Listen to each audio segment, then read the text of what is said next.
to Israel. Meron namang international sign, mga kapatid, na kapag ka nagkakaisa na ang Israelita, babalik na ang anak ng Diyos. Yun po yung mga pangako sa Biblia. We are to recognize special times in our life. Ano ba naging special na mga panahon sa buhay mo? Yun bang kinasal ka lang? O yung unang halik mo sa iyong girlfriend? Yun ba yung mga special times natin? Yun ba yung nakasakay tayo ng aircon na kotse na sarili natin? Yun ba yung nakapasok tayo sa isang magarang motel? Special times na ba natin yun, mga kapatid? Yun ba yung nagawaran tayo ng pinakagwapo sa buong inyong baryo lang? Yung pinakamaganda sa buong sityo lang din? Yun na ba yung pinaka-special times sa atin? No. Dito, mga kapatid, yun po yung means that Jesus wept over the tough times coming to Jerusalem.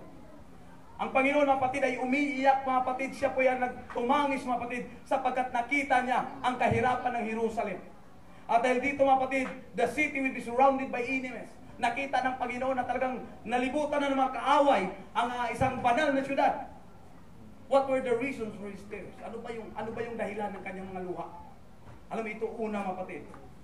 The city, ito yung una, Jerusalem had rejected him in spite of having been given great light. Ito yung napakasakit. Ang napakasakit na hindi matanggap ng ating Panginoon kaya siya'y umiyak, sapagkat hindi siya tinanggap sa mga taong niligtas niya.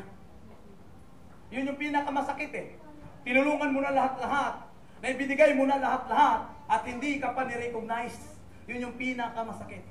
At pangalawa, mga kapatid, sabi niya, they had failed to recognize the special time in their day. Hindi nila yun na-recognize yung pinaka-espesyal na araw o espesyal na panahon sa kanilang mga buhay nung kasama pa nila ang ating Panginoon. Pero mga kapatid, kasama nila yun Dapat yun yung mga time na i-recognize nila.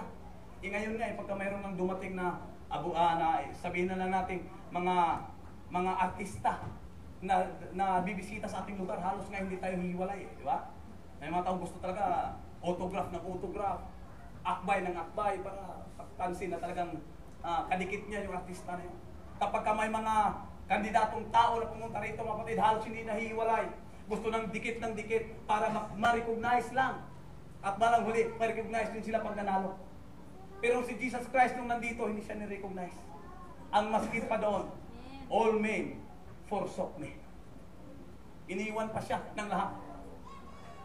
Yun yung masakit doon Pero dito, mga kapatid, sabi dito, is this a special time in your life?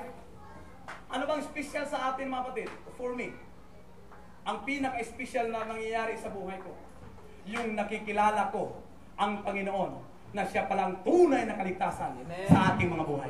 Yun yung pinaka-espesyal na buhay.